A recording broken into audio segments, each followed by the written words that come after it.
Shalom Aleihim, Bisem Yesua Hamasiah, salam sejahtera di dalam nama Tuhan Yesus Kristus. Saya Pendeta Henry Tandianta MBS. Sebelum memulai, saya akan sampaikan kembali, saya ulang-ulang terus. Cek fakta, Bapa yang bukan Allah dan tidak pernah disembah oleh gereja di luar sana, Bapa justru ditinggikan dan dimuliakan, diagungkan. Sementara Yesus Kristus yang adalah Allah yang benar dari sejak sebelum segala abad sampai sekarang, sampai selama-lamanya, Yesus yang Allah yang benar ini justru ditolak sebagai Allah. Cek saja. Saya Pendeta Henry Tandianta MBS. Ini sebuah tema, tolong jangan salah memahami. Ya, perhatikan baik-baik. Jujur, gereja ditutup tidak melanggar Alkitab. Jujur ya, gereja itu ditutup tidak melanggar Alkitab. Ya, tapi jangan salah tangkap, jangan salah paham. Henry Tandianta menyarankan penutupan gereja, salah. Ya, saya tidak ngomong seperti itu. Saya menyatakan kebenaran, jujur saja. Gereja itu ditutup tidak melanggar Alkitab. Gereja ditutup, ibadah dilarang, tidak melanggar Alkitab. Tapi saya tidak menyarankan untuk gereja ditutup, untuk ibadah dilarang.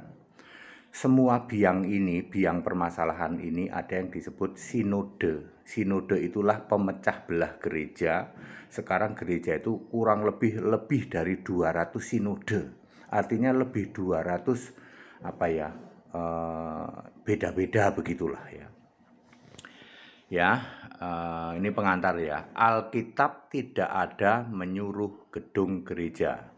Nomor 1, ibadah itu menumpang atau menyewa. Kisah Para Rasul 1 ayat 13. Para rasul menumpang, kalau sekarang ini menyewa di tempat yang bisa disewa.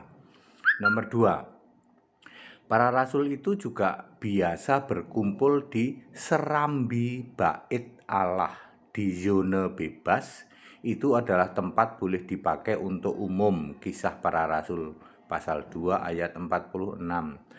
Serambi bait Allah itu sering disebut serambi Salomo. Kisah pasal 3 ayat 11. Tidak pernah ada perintah mendirikan gedung ibadah, gedung gereja.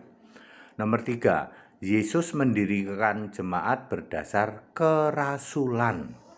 Matius 16 ayat 18. Di atas batu karang ini, Petrus adalah batu karang, ya. Arti kata Petrus itu batu karang. Maksudnya adalah di atas, di sini dikepalai oleh Petrus, aku akan mendirikan jemaatku. Nomor 4, perintah agung Yesus adalah jadikan semua bangsa murid. Matius 28 ayat 19. Murid itu cikal bakal rasul. Ke-12 murid akhirnya jadi ke-12 rasul yang memimpin ke-12 jemaat.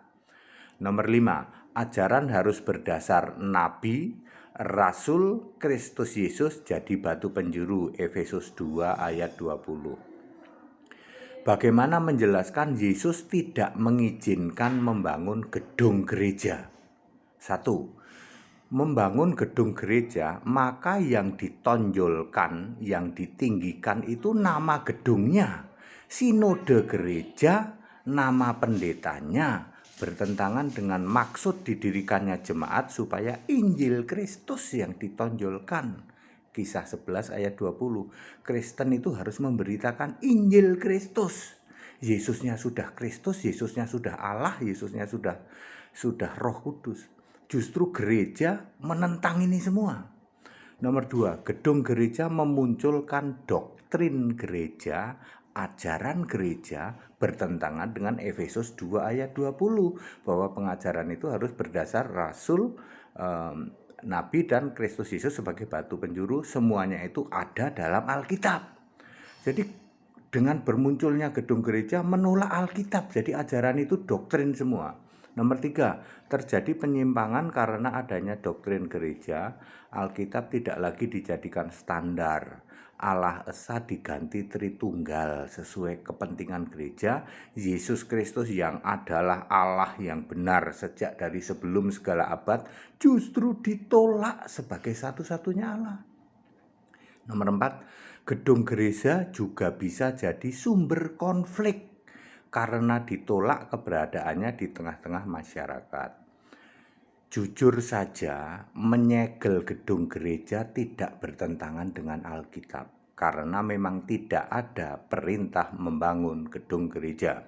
Bisa saja alasannya gedung gereja tidak diterima keberadaannya di tengah masyarakat. Silakan gedung gereja diganti menjadi gedung pertemuan umum yang bisa disewa, termasuk jemaat yang nanti akan beribadah di situ. Jadi ini sebagai gedung pertemuan umum yang bisa masyarakat juga menggunakan. Melarang ibadah di gedung gereja yang mereka bangun, jujur saja tidak bertentangan dengan Alkitab. Kalau alasannya berisik mengganggu, ya suruh saja ibadah di gedung umum yang bisa disewa.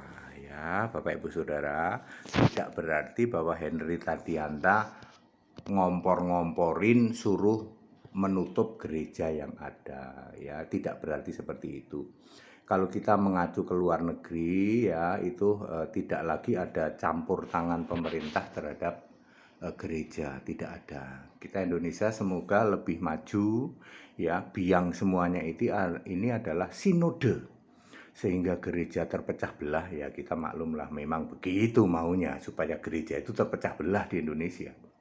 Bubarkan sinode, ya biarkan masyarakat itu membangun tempat umum, bukan gedung gereja, ya yang bertanggung jawab ya pendetanya itu nanti. Kalau dia membuat pengajaran-pengajaran, bahkan di Amerika itu kan boleh membuat gereja setan, ya tergantung ada pengikutnya apa enggak. Kalau dia berbuat kriminal, tangkep, ya tetapi selama dia tidak berbuat kriminal, hanya sekedar memberitakan ayo ikut ke gereja setan kami gitu, kalau ada yang mau silahkan, karena bebas, ya kebebasan beragama. Tapi kalau gereja setan itu membuat kriminal, membuat gaduh, membuat itu, bisa diperkarain sama, ya dengan gereja-gereja biasa, ya dia menginjil, biarkan saja dia menginjil selama tidak mengganggu keamanan. Itu yang benar, ya. Jadi sumber dari segala konflik kegerejaan, kekristenan itu sinode, Pak. Sinode inilah yang memecah belah gereja, sehingga ya memang begitu, ya tujuannya gereja di Indonesia itu dipecah belah memang, gitu. Jadi berbagai sinode udah selama kekristenan ada di Indonesia memang sudah disetting seperti itu. Nah sekarang bubarkan sinode, ini wewenangnya Kementerian Agama, ya. Kemudian biarkan gereja ini tumbuh, ya. Ya ini kalau sekarang, ya di era sekarang dilarang membangun gedung gereja, bangun saja gedung pertemuan umum. Nanti jemaat ini ibadah di situ, anggap saja nyewa. Tapi karena gedung pertemuan umum itu milik saya, ya konsep kami kan begitu. Gereja Alkitab Allah Esa, kami nanti memiliki banyak gedung pertemuan umum. Kami sendiri ibadah di gedung pertemuan umum. Orang lain boleh pernikahan, perkawinan di gedung pertemuan umum. Tidak masalah dong, karena itu gedung pertemuan umum. Memang untuk gedung-gedung pertemuan, untuk hajatan-hajatan pertemuan umum. Begitu, itu yang benar sesuai Alkitab. Ya, dilarang mendirikan gedung gereja. Nah, yang udah ada sekarang bagaimana? Saya tetap tidak menyarankan ditutup, tidak. Jangan salah paham, ya. Nanti HTD malah ngasih tahu kalau nutup gereja itu tidak bertentangan dengan Alkitab. Faktanya seperti itu. Jadi siapa biang permasalahannya? Sinode. Bubarkan sinode, memang itu masalahnya, ya. Jadi gara-gara sinode itu sekarang di Indonesia ada berapa aliran? 200 aliran. Jadi sengaja gereja itu dipecah belah. Jadi antara gereja A sama gereja B udah beda, ya. Kalau kami gereja Alkitab Allah Esa, Alkitabiah. Kalau kami kembali ke Alkitab. Nah, gereja yang lain itu kurang lebih ya memang Nasrani, penyembah Allah 3 biji itu. Jadi clear.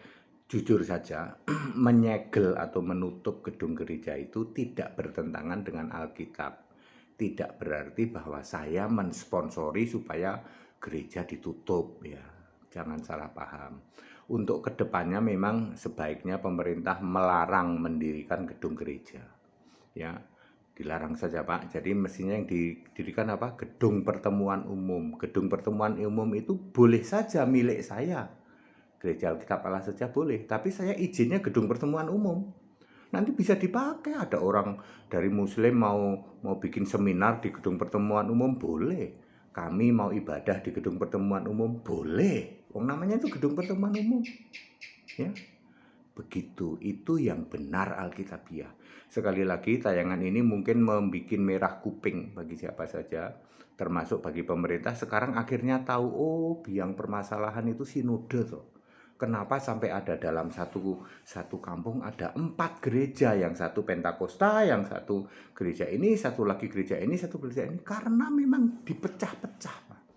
Ya orang muslim akan berpikir kenapa nggak satu gereja aja sih di satu kampung, masa satu kampung ada 4? Bener ini Pak Henry, bener ini Pak HTD, bener ini. Faktanya memang sengaja dipecah-pecah, jadi orang itu yang Pentakosta nggak bisa masuk ke sini, ini nggak bisa masuk ke ini. Lalu mereka memunculkan gereja okumene, tapi itu tetap bukan solusi dan tidak alkitabiah. Yang benar adalah menumpang atau menyewa di tempat-tempat umum.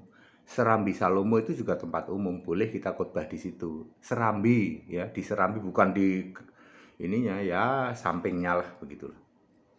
Ya, clear ya. Jadi menutup, menyegel, membubarkan ibadah ya, karena alasan mengganggu, karena alasan ini, itu tidak bertentangan dengan Alkitab. Tidak berarti saya mensponsori tutup aja gereja, ya usir aja orang, tidak berarti seperti itu.